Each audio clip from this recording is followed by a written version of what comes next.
ये सब क्या हो रहा है यहाँ? ये कहाँ आ गया हूँ मैं? महाराज की जय, महाराज की जय। महाराज लीजिए, इन्हें ग्रहण कीजिए। नहीं, यहाँ कहीं कुछ भूल हो रही है आप लोगों से। मैं आपका महाराज नहीं हूँ। महाराज, ये सुंदर नगर है और हम सब सुंदर नगर के वासी। कब से आपके आगमन की और आपके द्वारा यहाँ के राज सिंहासन संभालने की प्रतीक्षा कर रहे हैं। ये सब आपका ही है और हम सब आपकी प्रजा। मुझे तो सर्प ने निकला था, मैं यहाँ कैसे आ गया?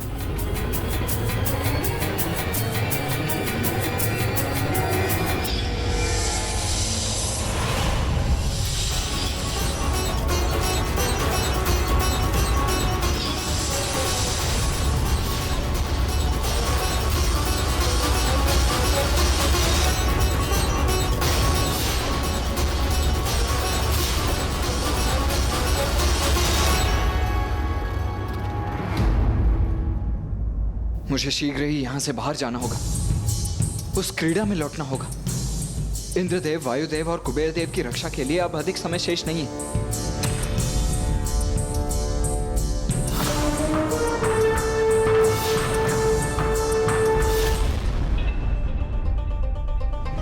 यहाँ जहाँ तक आपकी दृष्टि जा रही है वो सब कुछ आप ही का है महाराज।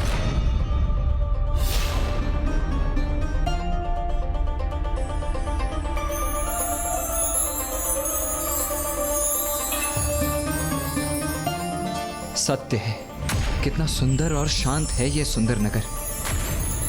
इतने सुंदर स्थान को छोड़कर जाना तो किसी के लिए भी अत्यंत कठिन होगा। तो फिर आप यहीं बस जाइए ना महाराज।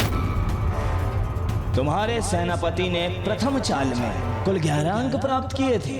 11 अंक का ये सर्प कुमार कार्तिकेय को सुंदर नगर लेकर गया है, जिसकी सुंदरता का प्रलोभन किसी को भी मोहित कर वही रहने पर विवश कर देता है। तो वो निरा बालक उससे अछूता कैसे रहेगा? और यदि वहां से निकलने के लिए तुम्हारे सेनापति ने कोई बल, युक्ति अथवा बुद्धि का प्रयोग भी किया तो वो मात्र असफल होकर रह जाएंगे, क्योंकि वहां मैंने व्यवस्था ही ऐसी की है।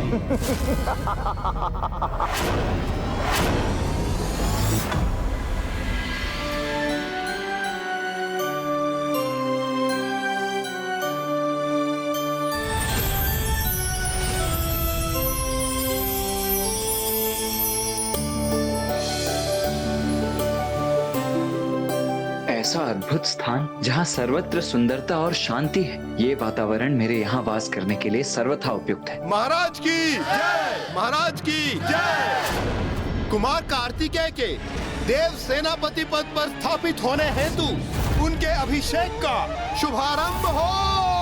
देव सेनापति कुमार कार्तिकेय की पुत्र देव सेनापति हो तुम, देवताओं की रक्षा अब दायित्व है तुम्हारा। जाओ अपना दायित्व निभाओ।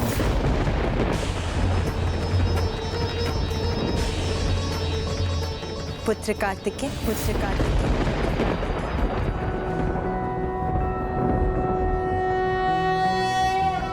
ओम ज्ञानिनामपि चेतांसि देवी भगवती हि सा। मुझे क्षमा कर दीजिए माँ, अपनी क्षणिक दुर्बलता के प्रभाव में इस सुंदर नगर के प्रलोभन में आकर मैं अपने कर्तव्य का परित्याग कर यहाँ वास करने का विचार कर बैठा था। पुत्र, ये क्रीड़ा ही कुछ ऐसी है, मोक्ष द्वार अथवा मोक्ष पट्टम जीवन की ही यात्रा की प्रतीक है। जो इसमें उत्तम आचरण करता है, अच्छाई के मार्ग पर चलता है, वो जीवन में ऊपर की ओर बढ़ता है।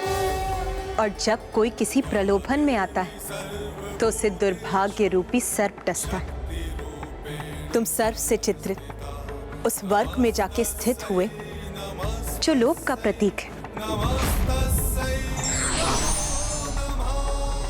इसीलिए तुम सुंदर नगर पहुंच गए। ये मात्र एक माया है, संसार की माया, जो व्यक्ति को अपनी ओर आकर्षित करती और उसे उसके उद्देश्य से भटका देती।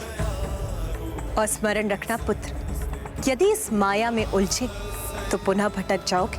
मैं समझ गया माता। मेरा मार्गदर्शन करने के लिए आपको कोटि कोटि धन्यवाद।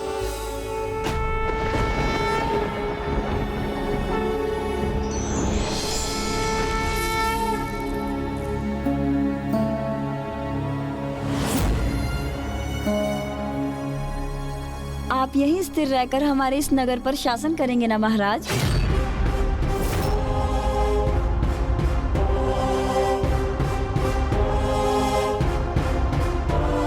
मुझे इतना सम्मान देने के लिए आप सभी का धन्यवाद।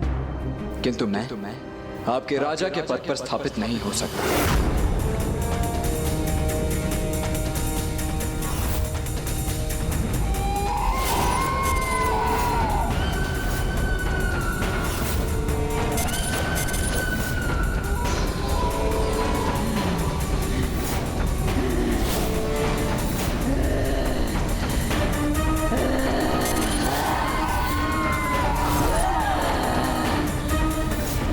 कैसे चले जाओगे यहाँ से? सुंदर नगर से आज तक कोई लौट कर नहीं गया।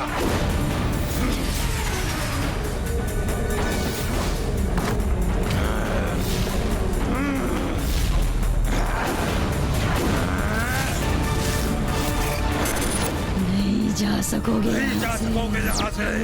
हम तुम्हें कदापि नहीं जाने देंगे। यहाँ के मायावी जीवों के आक्रमण से कदापि विचलित नहीं होऊंगा। मैं अपने उद्देश्य पर स्थिर रहूंगा और यहाँ की माया को भेद कर वापस भी लौटूंगा।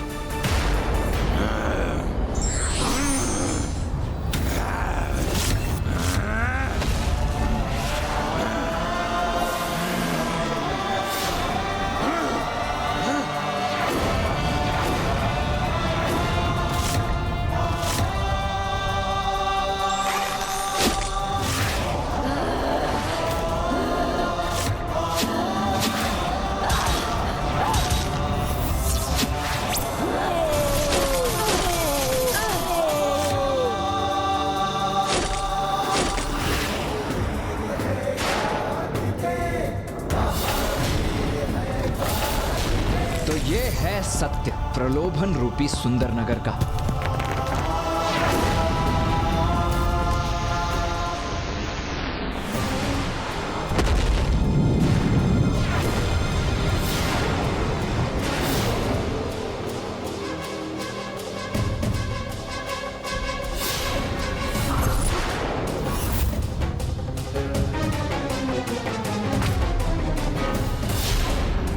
अरे ये सुंदर नगर से कैसे लौट आया? लौट आए, कुमार कार्तिकेय लौट आए। क्यों तारकासुर, तुम तो कह रहे थे सुंदर नगर का प्रलोभन कुमार कार्तिकेय को मुग्ध कर उन्हें वहीं उलझा देगा, किंतु देखो ये तो तुम्हारे सम्मुख खड़े।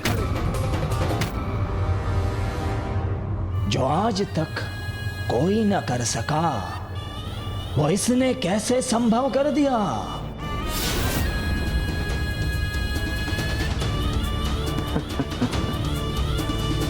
कुमार कार्तिकेय के लौटने मात्र से क्या होगा? सर्वप्रथम यह देखो कि वो कहां स्थित है।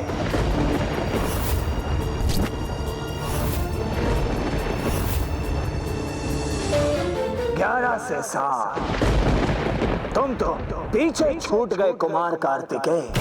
अब क्या करो?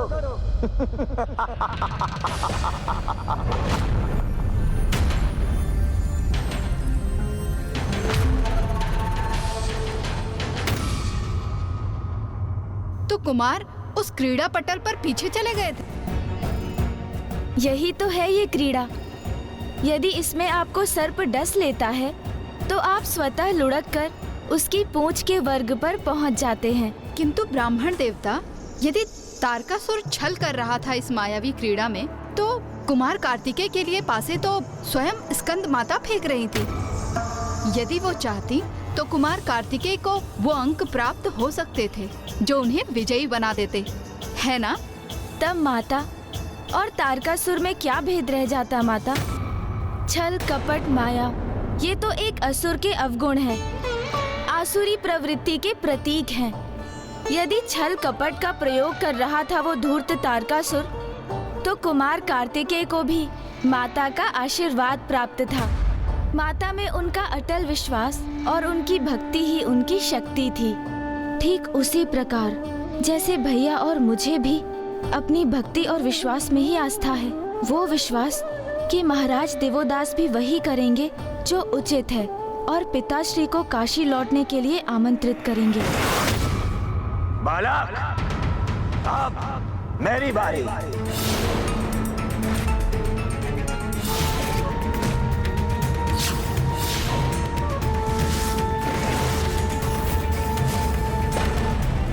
इस दुष्ट को कोई ऐसा अंक ना आ जाए जिससे ये और अधिक आगे बढ़ जाए।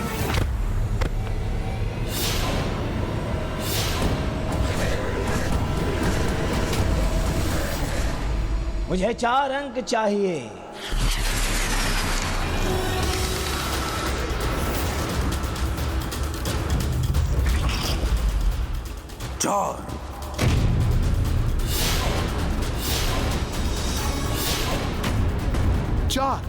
चार तो बड़ा अंक नहीं, किंतु वो तो देखकर ही ज्ञात होगा कि इस अंक से तारकासुर को लाभ होगा अथवा नहीं।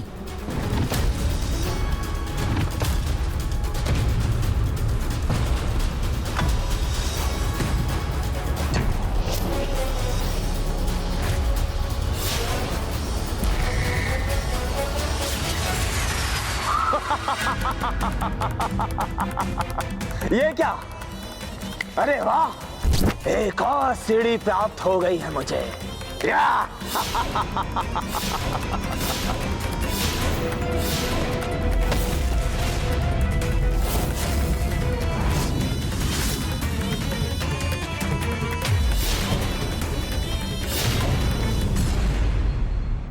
ये दुष्ट तो 50 अंक के स्थान पर पहुंच गया।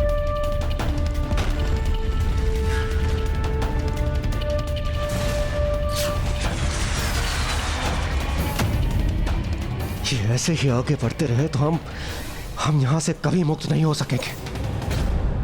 सीधे 50वें स्थान पर पहुंच गया हूं मैं। आनंद आ रहा है मुझे, आनंद। मेरा भाग्य मेरे साथ है। क्यों कुमार कार्तिकेय, बोलो।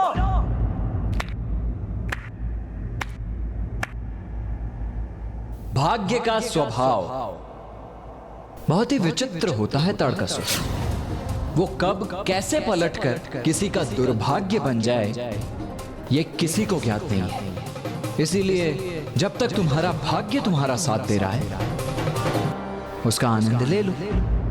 कदाचित भाग्य और दुर्भाग्य को लेकर सर्वथा अनुचित है तुम्हारा मुझे भाषण देना।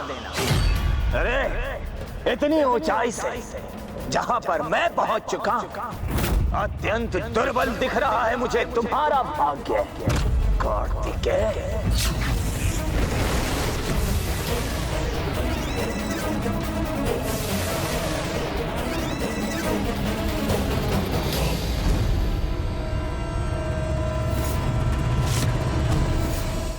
कुमार कार्तिकेय, इस बार आपको बड़ा अंक पाकर शीघ्र ऊपर बढ़ना होगा, अन्यथा हम सदैव के लिए इस वृक्ष में परिवर्तित हो जाएंगे। हाँ कुमार कार्तिकेय, शीघ्र कीजिए, हमें मुक्त कराइए।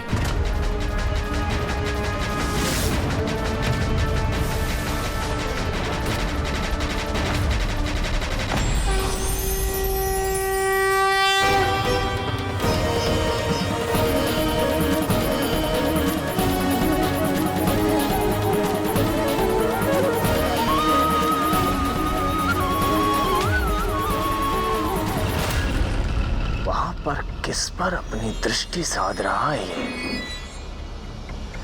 मुझे तो कुछ दिखाई नहीं दे रहा है।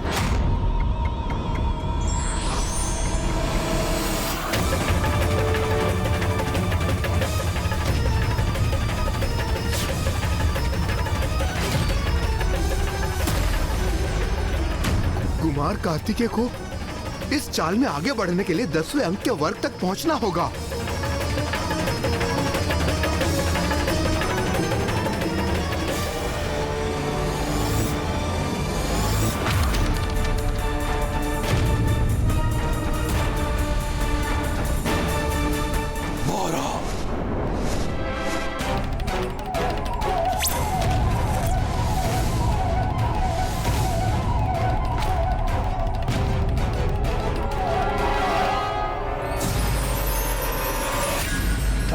आगे बढ़ने दे रहा हूं मैं इसे, ताकि जब ये ऊंचाई से गिरे तो इसे देखकर मुझे आनंद आए। यदि कुमार कार्तिकेय इसी प्रकार धीमी गति से आगे बढ़ते रहे तो अरे तारकासुर को पार कर खड़क को प्राप्त करने में वर्षों बीत जाएंगे। देवराज, कुमार कार्तिक अपनी इच्छा से विलंब नहीं कर रहे हैं। जो अंक उनके भाग्य में है वही प्राप्त हो रहे हैं उन्हें। उचित है वायुदेव, आपका कथन सर्वदा उचित है, किंतु इस क्रीड़ा में कुमार कार्तिकेय ने अपने भाग्य के साथ हमारे भाग्य को जोड़कर क्या उचित किया। लो देखो, अब पुनः मेरी बारी है।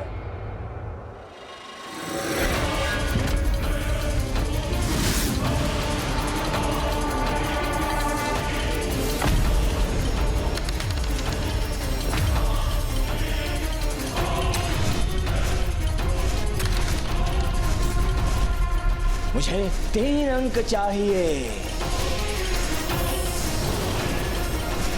3।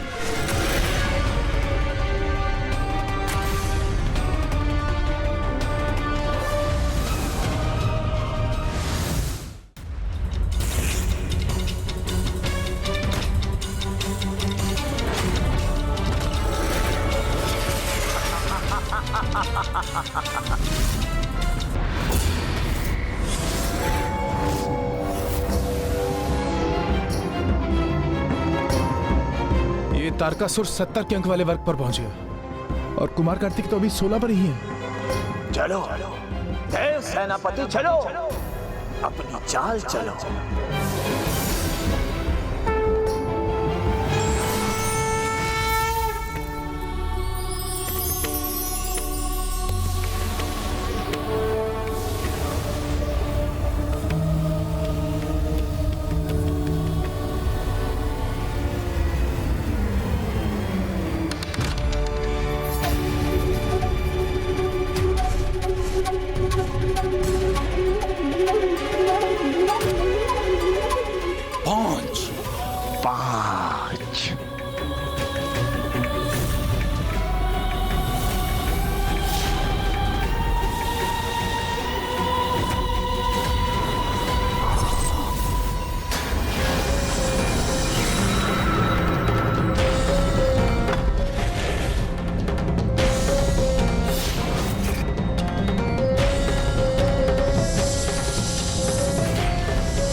क्या हुआ देव सेनापति?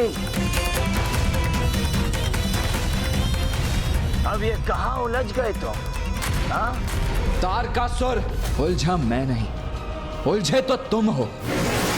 ये बालकों की क्रीड़ा छोड़ो और मोक्ष द्वारम की क्रीड़ा समाप्त करने चलो। उलझ रहा हूं मैं? मैं तो तुम्हारे ही समक्ष हूं। ओह, समझा, आतंकित हो गए हो तुम मुझसे, इसलिए उन देवताओं के निकट पहुंचकर स्वयं को सुरक्षित समझना चाहते हो तुम, है ना? क्या हुआ तुम्हारा साहस कुमार कार्तिकेय? अभी तो मैंने कुछ किया ही नहीं और इतने भयभीत हो गए तुम मुझसे।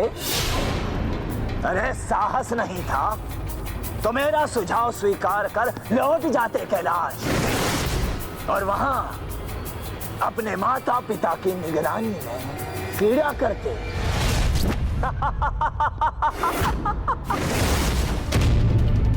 प्रतीत होता है इस बालक को क्रोध आ रहा है, तो क्या प्रतिशोध लेना चाहते हो तुम मुझसे?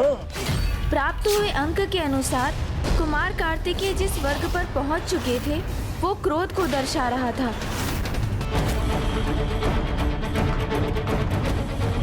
क्यों? क्रोध आ रहा है ना तुम्हें? हाँ? तो लो ये खड़ग और अंत करो मेरा।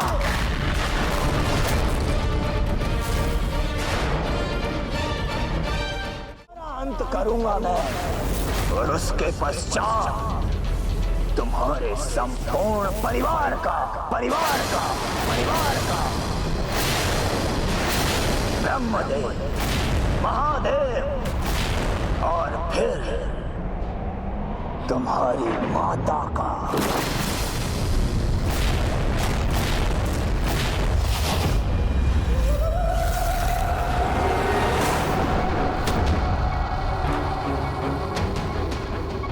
क्यों?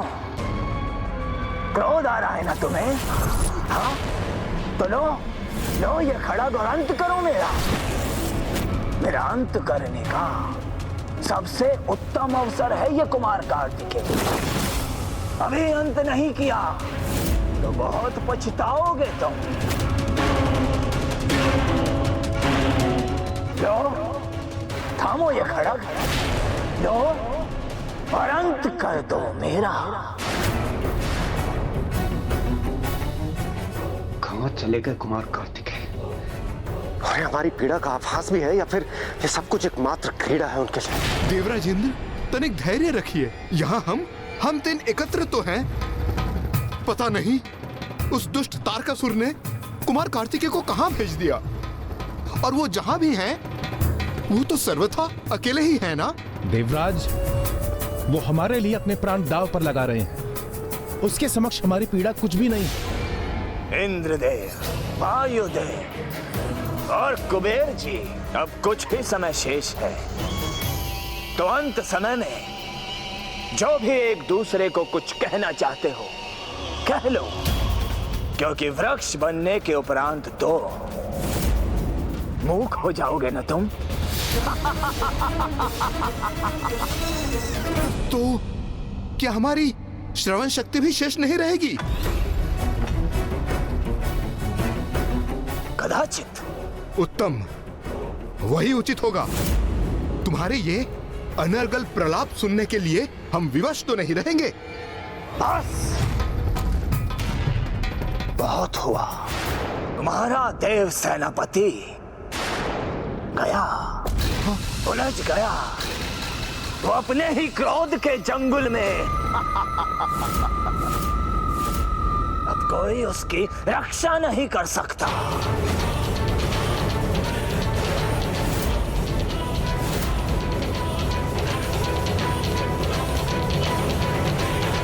पुत्र,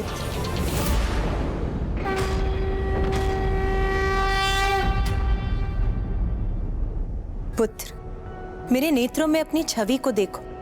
क्रोध के कारण कितनी विकृति आ गई है तुम्हारे सौम्य रूप में। ज्ञानी नाम चेतांसि देवी भगवती हि सा बलादा कृष्ण मोहाय महामाया प्रयच्छति। दुर्गे स्मृता। मुझे क्षमा कर दीजिए माँ। माँ मैं वो पुत्र, तीव्र क्रोध से प्रभावित हो गए थे तुम। यही दुष्परिणाम है क्रोध का। वो व्यक्ति को आत्मनियंत्रण से वंचित करता है। व्यक्ति उचित निर्णय लेने की क्षमता को खो बैठता है, क्योंकि क्रोध व्यक्ति के भीतर के समस्त विकारों को बाहर लाता है, उसके सर्वाधिक बुरे स्वरूप और आचरण को प्रकट करता है। पुत्र, हमारा क्रोध हमें दुर्बल बनाकर हमारे शत्रु को सबल बनाता है। शत्रुओं को पराजित करना है तो तुम्हें अपने क्रोध पर नियंत्रण करना होगा। पुत्र, धन्यवाद माता। आज के पश्चात मैं कभी क्रोध को स्वयं पर हावी नहीं होने दूंगा।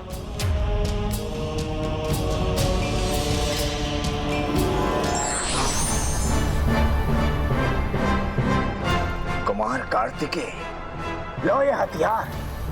यही उत्तम अवसर है, अपना प्रतिशोध पूरा कर लो कुमार कार्तिकेय। तारकासुर, जब तक तुम निशस्त्र हो मैं तुम पर वार नहीं करूंगा। मैं तुम्हें दंडित अवश्य करूंगा, किंतु धर्मानुसार युद्ध भूमि में।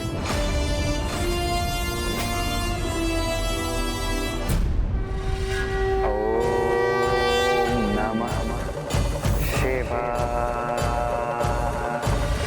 ओम नमः शिवाय।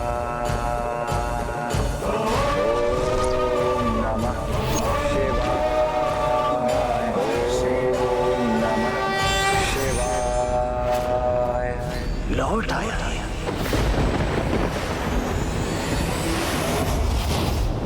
जब कुमार कार्तिकेय पुनः क्रीड़ा में लौटे तो वो सर्प की पूंछ से लुढ़ककर और भी नीचे पहुंच गए थे और इस प्रकार ये क्रीड़ा आगे बढ़ती गई। तारकासुर पांसों को घुमा के फेंकता रहा, अपने अनुसार अपने अंक प्राप्त कर एक सीढ़ी से दूसरी सीढ़ी चढ़ता रहा। तो वहीं दूसरी ओर स्कंद माता कुमार कार्तिकेय के लिए पासे फेंक रही थी। इधर तारकासुर 80 के अंक तक पहुंच गया था, किंतु कुमार कार्तिकेय अभी तो 50 के अंक तक ही पहुंचे थे। ये तो उचित नहीं। तारकासुर छल कर रहा था और फिर भी वो विजय प्राप्ति की ओर बढ़ रहा था, और इधर कुमार कार्तिकेय छल रहित क्रीड़ा कर रहे थे, बार बार नीचे पहुंच रहे थे। यही तो थी स्कंद माता की लीला। इस क्रीड़ा में कुमार कार्तिकेय अपने आंतरिक शत्रुओं अर्थात नकारात्मक भावनाओं से सामना करने के लिए प्रेरित हुए। सुंदर नगर में उनका सामना काम और लोभ से हुआ, तो उसके बाद उन्होंने क्रोध पर अपनी विजय प्राप्त की। स्कंद माता कुमार कार्तिकेय को जीवन की सर्वाधिक महत्वपूर्ण सीख प्रदान कर रही थी, अपने अंतर को शुद्ध करने की सीख, जिसके उपरांत ही देव सेनापति अपने जीवन की सबसे बड़ी चुनौती तारकासुर का वध करने में सफल होने वाले थे। किंतु अभी जब तक ये क्रीड़ा हो रही थी, देवताओं पे संकट गहरा रहा था। वो प्रतिक्षण वृक्षों में भी परिवर्तित हो रहे थे और कुमार कार्तिकेय को क्रीड़ा पटल पर तारकासुर के निकट पहुंचना था। चलो चलो अपनी चाल कुमार, चलो।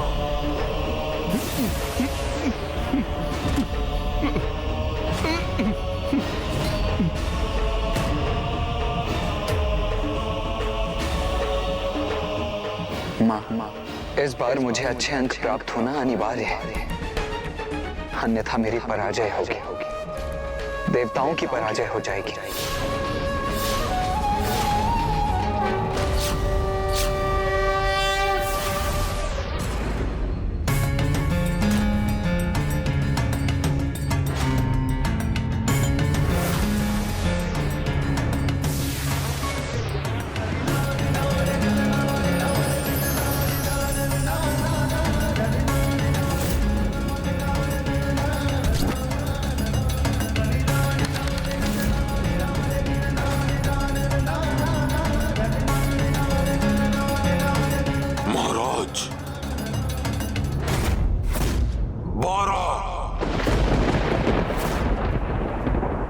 कदाचित एक कुमार कार्तिकेय को शुभ एवं उचित स्थान पर ले जाए।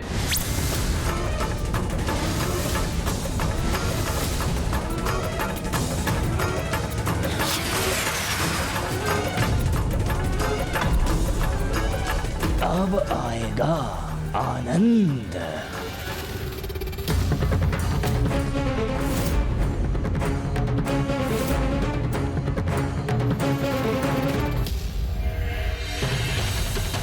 कुमार कार्तिकेय तो अब तारकासुर के अत्यंत निकट पहुंच गए।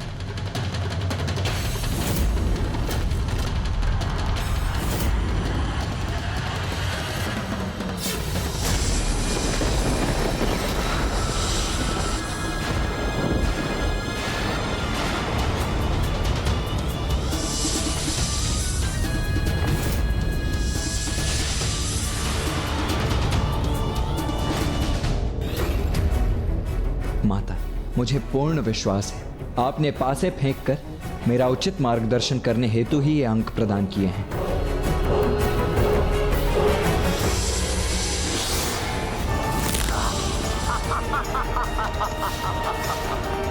कुमार कार्तिक ने सीढ़ी प्राप्त की, किंतु कोई लाभ प्राप्त नहीं हुआ। इसके उपरांत भी वो सर्प के मुख में प्रवेश कर गए।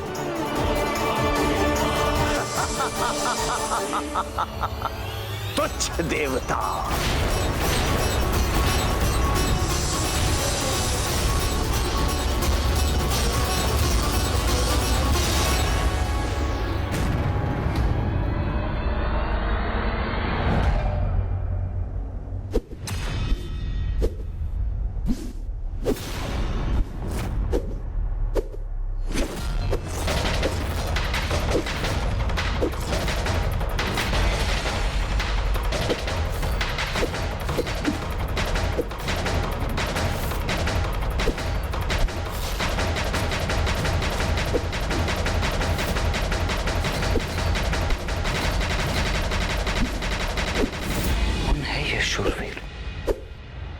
युद्ध कला के ऐसे दांव तो मैंने पूर्व में कभी नहीं देखे। क्या हुआ?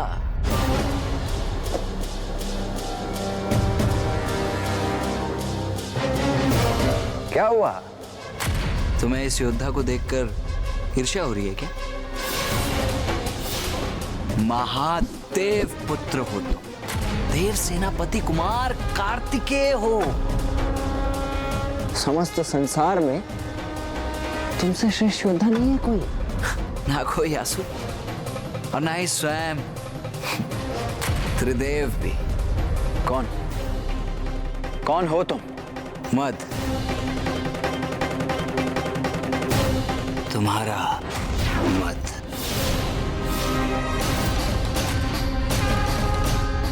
किसी को भी पराजित कर सकते हो तुम। ऐसे भी युद्ध कला में तुम्हारे समान और कोई नहीं है। मुझ पर विश्वास नहीं तो स्वयं चुनौती दो इस योद्धा को और धूल धूसरित कर दो इसे।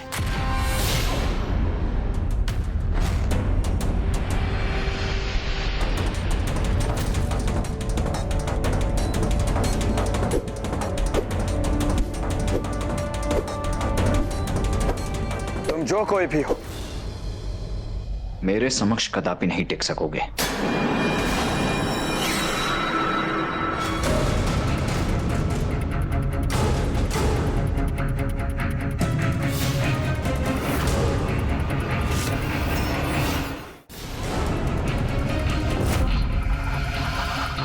यह अवश्य ही तारकासुर की कोई कपट चाल है।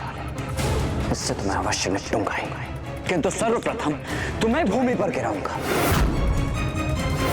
तारकासुर को भी तो ज्ञात हो कि वो मेरे चाहे कितने ही प्रतिरूप क्यों ना बना ले, किंतु समस्त संसार में देव सेनापति कुमार कार्तिकेय मात्र एक है और एक ही रहेगा।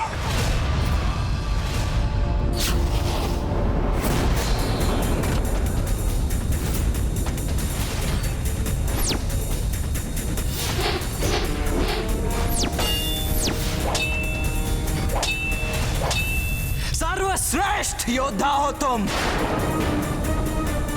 तुम्हें कोई पराजित नहीं कर सकता, कोई भी नहीं, तुम स्वयं भी नहीं।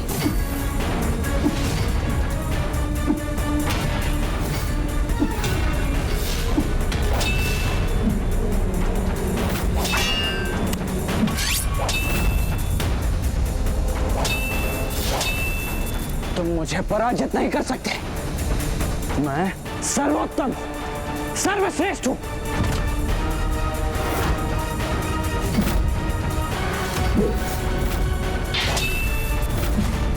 पुत्र कार्तिकेय,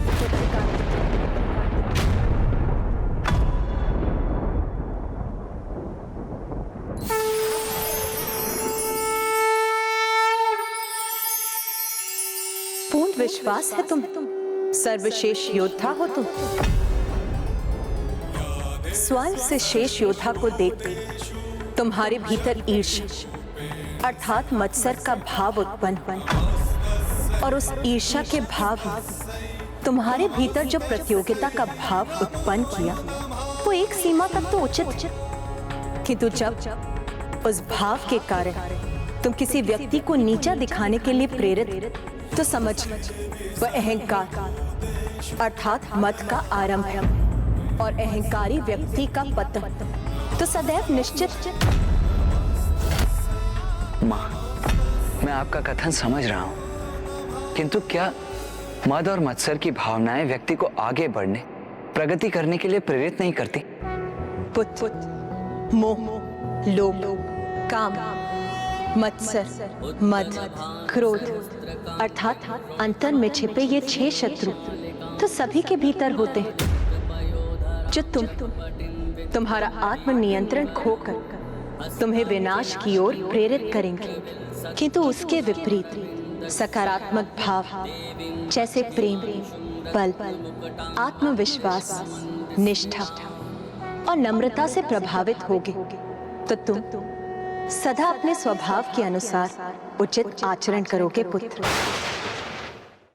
माँ, आपकी देखरेख में मैंने अपनी तपस्या पूर्ण की है। मेरे समस्त चक्र भी जागृत है, फिर भी मेरे भीतर नकारात्मक भावनाएं क्यों हैं माँ?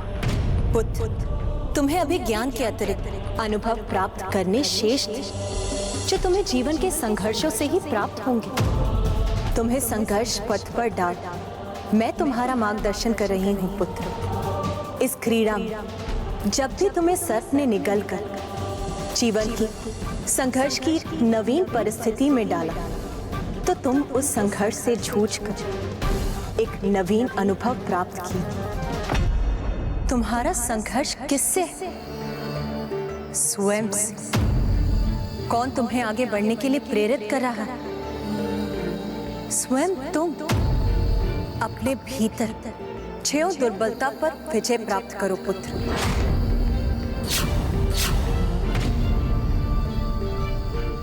तो तुम स्थिरता से कर्म और विजय के लिए तैयार हो जाओगे। और रही बात तारकासुर, तो उसकी चिंता मत करो पुत्र। तुम्हारे अनुमान से कहीं अधिक प्रभावित कर रहे हो तुम उसे। जितनी बार तुम उसके बिछाए जाल को भेद कर सफलता पूर्वक क्रीड़ा में लौटते हो, वो तुमसे उतना ही अधिक आतंकित होता है।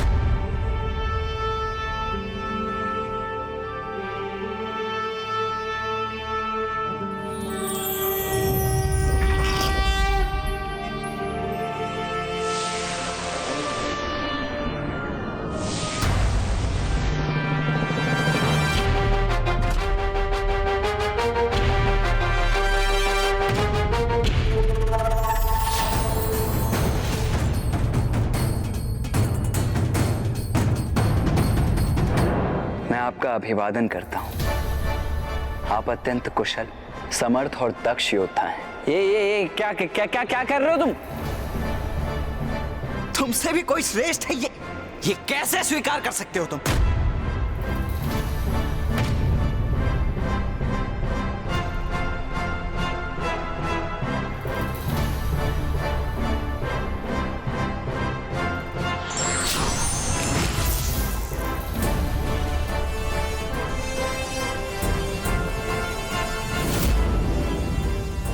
मद व्यक्ति के भीतर अपूर्णता और असुरक्षा के भाव से उत्पन्न होता है, किंतु मेरे मन में मुझे लेकर कोई आशंका नहीं है। इसीलिए तुम मुझे तनिक भी प्रभावित नहीं कर सकते हो। नहीं नहीं नहीं नहीं नहीं नहीं नहीं, तुम श्रेष्ठ हो, तुम श्रेष्ठ हो। अरे क्या कर रहे हो?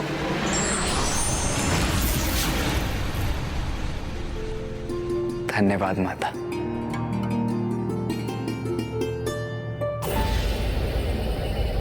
बहुत पीड़ा हो रही है ना तुम्हें? हाँ, बस थोड़ी प्रतीक्षा और उसके पश्चात तुम्हारे समस्त कष्ट दूर हो जाएंगे। सत्य कहा तुमने।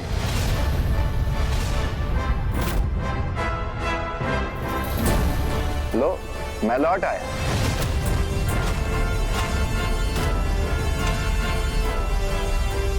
तो क्या अब हम अपनी क्रीड़ा आगे बढ़ाएं तारकासुर? कैसी मिट्टी से उत्पन्न हुआ है ये? ऐसा क्या है इसमें जो ये प्रत्येक संकट से बाहर आने में सक्षम हो रहा है? मैं अपने माता पिता आदि पुरुष महादेव एवं आदि शक्ति जगत जननी माता पार्वती के चरणों की धूल से उत्पन्न हुआ हूँ तारकासुर। कुछ और प्रबल प्रभावी युक्ति का प्रयोग करके देख लो तारकासुर, क्योंकि तुम्हारी इन तुच्छ सी युक्तियों से मैं तो पराजित नहीं होने वाला। वायुदेव, ये मेरी अपनी स्वतंत्र सोच है, जिसके विजय की संभावना मुझे स्पष्ट दिखाई देगी। मैं उसी का साथ दूंगा। और यहाँ मुझे महाराज तारकासुर की विजय निश्चित प्रतीत हो रही है।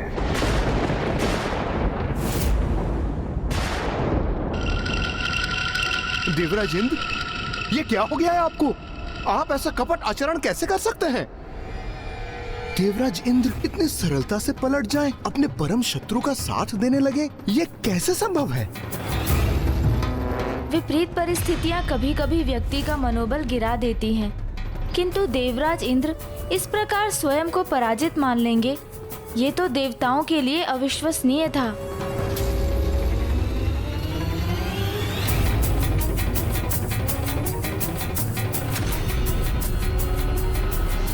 बड़े से बड़ा अंक, बड़ा बड़ा और बड़ा, तभी तो विजयी होऊंगा मैं, और तभी तो रक्षा होगी मेरी।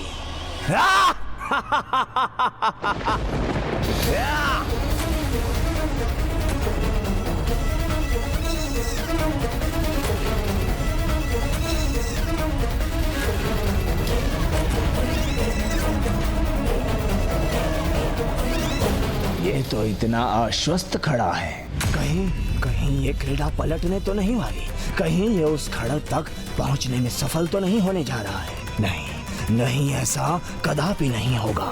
उचित है इस इंद्र का कथन, बड़ा अंक लाना है मुझे, बड़ा अंक। क्या अंक प्राप्त हुआ अट्टासुर?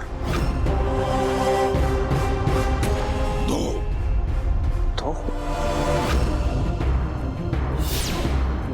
महाराज तारकासुर, ये आपने क्या कर दिया? आपको बड़ा अंक लाना चाहिए था ना, मात्र 2 से क्या होता है? इस प्रकार तो कुमार कार्तिकेय आप तक पहुंचकर आपका वध कर देंगे। अर्थात आपको बड़ा अंक लाना चाहिए ना, और खड़क को प्राप्त करना चाहिए, अन्यथा आपका अंत तो सुनिश्चित है।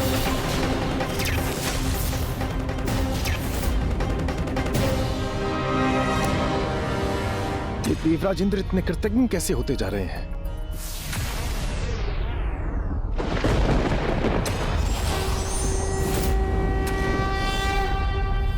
जैसे जैसे तारकासुर के मन में भय बढ़ेगा, उसकी शक्तियां क्षीण पड़ती जाएंगी।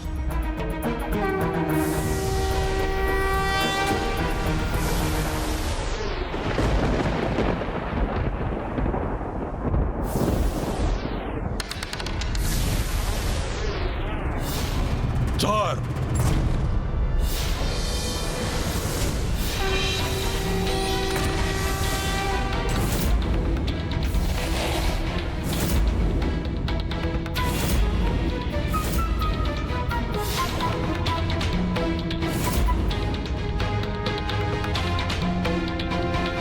महाराज तारकासुर, 8, 9 अथवा 12 जैसा अंक चाहिए आपको। 8, 9 अथवा 12? हाँ।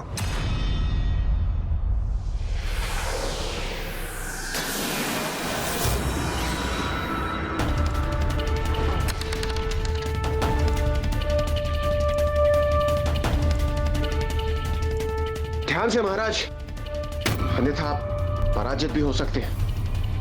अट्टासुर, बताओ क्या आया? पुनः 2।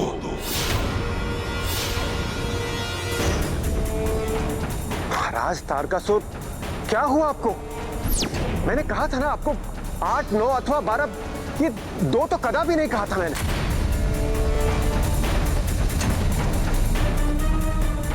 तो अब समझा, ये देवराज की एक युक्ति है तारकासुर को भ्रमित करने की।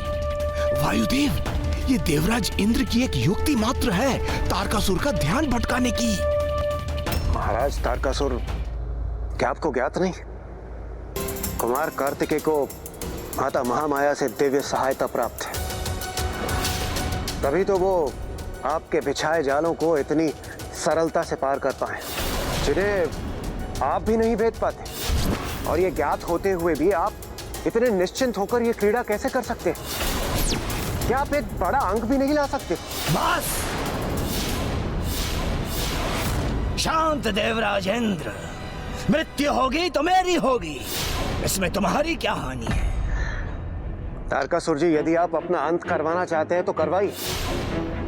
मैं तो वैसे भी इस वृक्ष के रूप में सदैव यहीं पर उलझा रहूंगा, और वैसे भी अब हम एक समान हैं। हमारे परस्पर संघर्ष से हमें कुछ भी प्राप्त नहीं होगा। इसलिए मैं आपसे पुनः कह रहा हूं, बड़ा अंक लाइए, बड़ा अंक। कदाचित इंद्रदेव की यह युक्ति सराहनीय है। वो जितनी बार तारकासुर को उकसाएंगे, आवेश में आकर तारकासुर क्रीड़ा में उतनी ही भूल करेगा।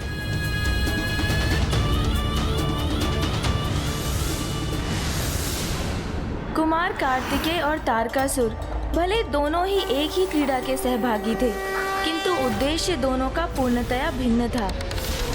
तारकासुर का उद्देश्य जहां मात्र विजयी होना था, वहीं कुमार कार्तिकेय विजयी तो अवश्य होना चाहते थे, किंतु सत्य पथ पर चलकर धर्मानुसार विधि से। महाराज तारकासुर, अब आपको मात्र 4 अंक चाहिए, मात्र 4।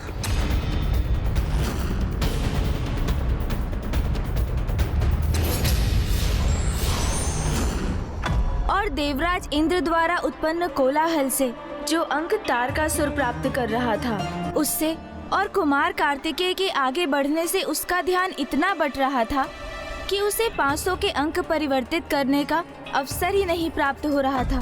इंद्रदेव की क्रीड़ा का अभी आरंभ ही हुआ था, अब कुमार 85 पर थे तो तारकासुर 96 पर था। यदि अगली चाल में तारकासुर को 4 और अंक प्राप्त होते तो वो विजयी हो जाता, और यदि ऐसा हो जाता तो कुमार कार्तिकेय अपना सब कुछ खो बैठते।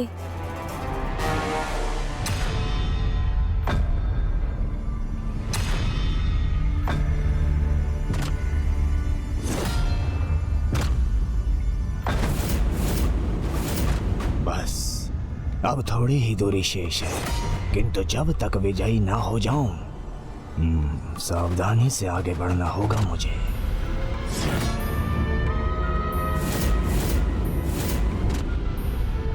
जय हो महाराज तारकासुर की जय हो।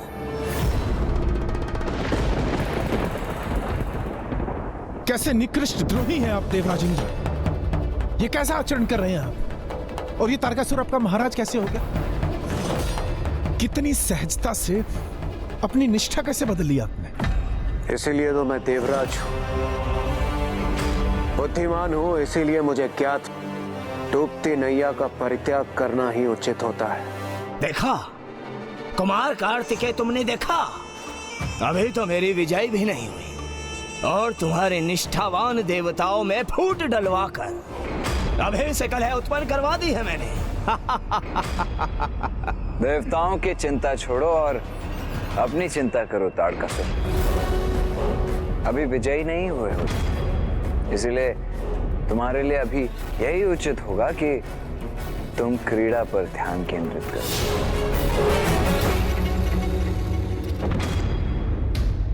देवराज, आपकी निष्ठा इतनी सरलता से बदल जाएगी और आप इतने द्रोही प्रमाणित होंगे। यदि ये ज्ञात होता हमें तो आपको उसी अंधेरे तहखाने में छोड़ाते हम। बस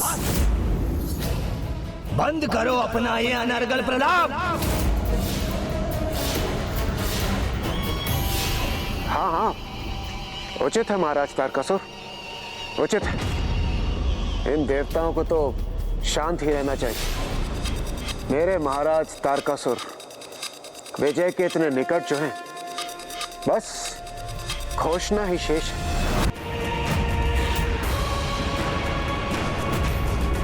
महाराज, आपको विजय के इतने निकट देख मुझसे रहा नहीं गया। मैं भी आपको नैतिक समर्थन देने के लिए प्रस्तुत हूँ महाराज। उचित है, वहीं रहो तुम अभी और मैं अपनी चाल चलता हूँ। मुझे 4 अंक चाहिए।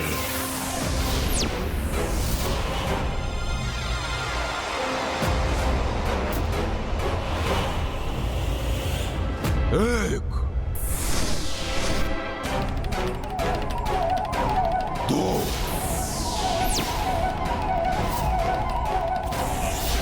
3। अरे ये आकाश में क्या गिनती गिन रहे हो तुम? इस क्रीड़ा पटल पर 1 से 100 तक के समस्त वर्ग गिन रहा हूं मैं। अरे यदि गिनती ही गिननी है तो अपने मन के भीतर गिनो ना। महाराज तारकासुर की एकाग्रता को भंग क्यों कर रहे हो? धिक्कार है आप पर देवराज इंद्र। पुनः आपने उसे महाराज कहकर संबोधित किया। हाँ हाँ, महाराज ही तो हैं वो। मैं वर्षों से महाराज का प्रमुख सहायक हूँ, उन्हें उचित मंत्रणा प्रदान करता रहा हूँ। तो अब तुम कौन होते हो महाराज की एकाग्रता को लेकर मुझे सचेत करने वाले? अरे मूर्ख, क्या तुम्हें ज्ञात नहीं?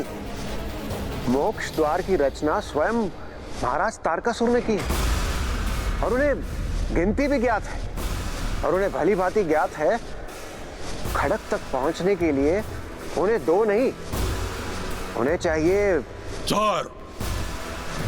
उन्हें 4 का अंक चाहिए। ये इसीलिए तो मैंने कहा 2 नहीं, 2 कदापि नहीं। अरे तो स्पष्ट क्यों नहीं कहते? उन्हें 4 चाहिए। अरे 2 नहीं का भी वही अर्थ है मूर्ख पक्षीराज। 2 नहीं चाहिए, 2 कदापि नहीं चाहिए। महाराज आप 2 पर ध्यान दीजिए, 2 नहीं चाहिए। महाराज तारकासुर, यदि आप तब बड़ा अंक ले आते 8, 9 अथवा 12 जैसा तो चिंता की बात ही नहीं। 4 किंतु अब 2 कदापि मत लाइएगा। 2 नहीं 4, 8, 9, 12 नहीं, अरे 2 नहीं अर्थात 4। 4 ही उचित है, 2 तो लाइएगा ही मत। 2 कदापि नहीं महाराज, 4, 2 नहीं। अरे शांत! 2 पर ध्यान केंद्रित मत कीजिए महाराज। स्मरण रखिए महाराज, 4, 2 नहीं 4। कदाचित महाराज तारकासुर के मन में मैं पर्याप्त भ्रांति उत्पन्न करने में सफल हो ही गया। 2 नहीं 4, 2 तो कदापि नहीं। 4, 2 अथवा 4, 2 था अथवा 4 था। 2, 4, 2, 4 था 4। अरे क्या था उचित अंक? 2 कदापि नहीं महाराज, कदापि नहीं महाराज। 4 नहीं, 2 नहीं।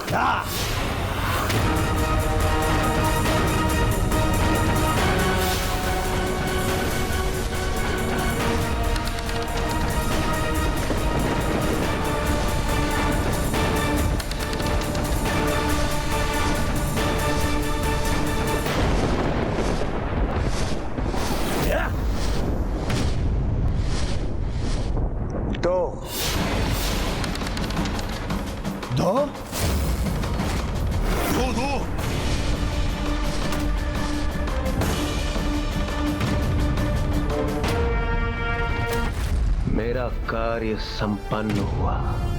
आपकी युक्ति सफल हुई देवराज।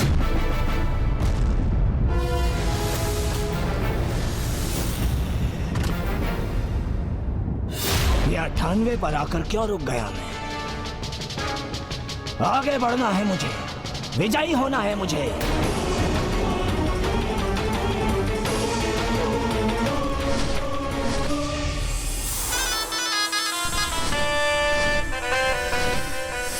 ये कैसी फुफकार है?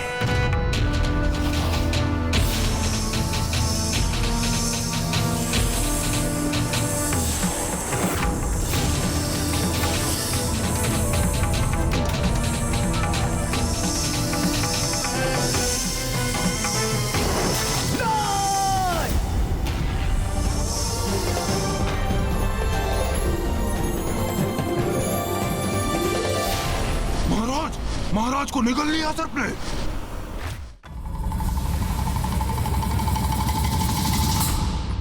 कुमार कार्तिकेय, मुझे ज्ञात नहीं मैं यहां से सुरक्षित बाहर निकल पाऊंगा अथवा नहीं, किंतु मैं अपने दुर्व्यवहार के लिए आपसे क्षमा याचना करना चाहता हूं। मेरा विश्वास कीजिए, मेरी निष्ठा आपके प्रति सदैव थी, किंतु मैं तारकासुर को भ्रांत करने के लिए किया था आपने, मुझे ज्ञात है इंद्रदेव। देवराज, इससे पूर्व कि हमें ज्ञात होता आप एक रणनीति के अनुसार ऐसा कर रहे हैं। हम आपको बहुत कुछ भला बुरा बोल चुके थे, उसके लिए हम आपसे क्षमा मांगते हैं। वायुदेव, कुबेरदेव, क्षमा याचना की कोई आवश्यकता ही नहीं। इस यात्रा के आरंभ में मैं अपनी नकारात्मकता से प्रभावित था, इसलिए मेरे इस व्यवहार के कारण ही आपने मुझसे वो सब कुछ कहा।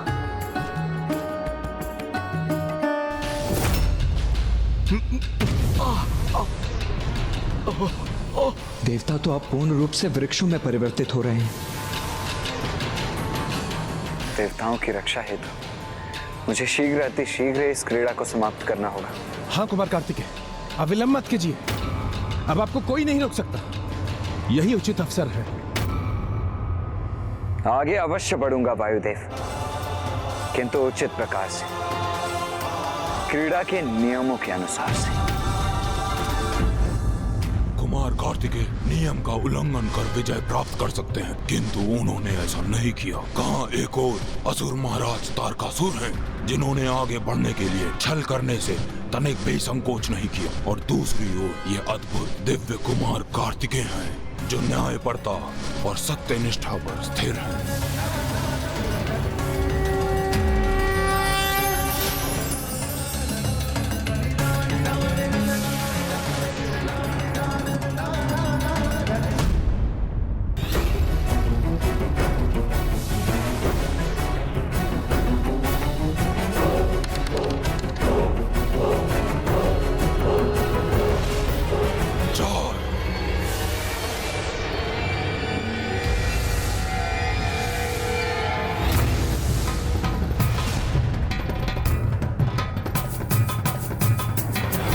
संपूर्ण एकाग्रता और सत्यनिष्ठा से क्रीड़ा को अंत करने के प्रति समर्पित कुमार कार्तिकेय ने अद्भुत न्यायप्रियता का परिचय दिया। माता सरला, यही तो महादेव पुत्र कुमार कार्तिकेय की महानता है। कुमार कार्तिकेय अपनी चाल चलकर 4 स्थान और आगे बढ़ गए, किंतु अब तो उन्हें तारकासुर के उस सर्प की पूंछ से लुढ़कने की प्रतीक्षा करनी थी, क्योंकि अब तारकासुर को पासे फेंकने थे। उसके उपरांत ही कुमार कार्तिकेय क्रीड़ा के नियमों के अनुसार अपनी चाल चलने वाले थे। किंतु सर्प ने तारकासुर को निगलकर कहाँ पहुँचा दिया था। छल, असत्य और धूर्तता से कभी कोई लाभ नहीं होता, और अब वो समय आ चुका था जब तारकासुर को शीघ्र ही वास्तविकता ज्ञात होने वाली थी, क्योंकि अब वो स्वयं के बनाए जाल में फंस चुका था। खोलो, अपना मुख खोलो, बाहर जाने दो मुझे। इस क्रीड़ा की रचना मैंने ही की है, और तुम मुझे ही निगल रहे हो। मैं कहता हूँ दुष्ट, अपना मुख खोलो। तुम ऐसे नहीं मानोगे। मैं ऐसा विस्फोट करूंगा कि स्वतः ही तुम्हारा मुख खुल जाएगा।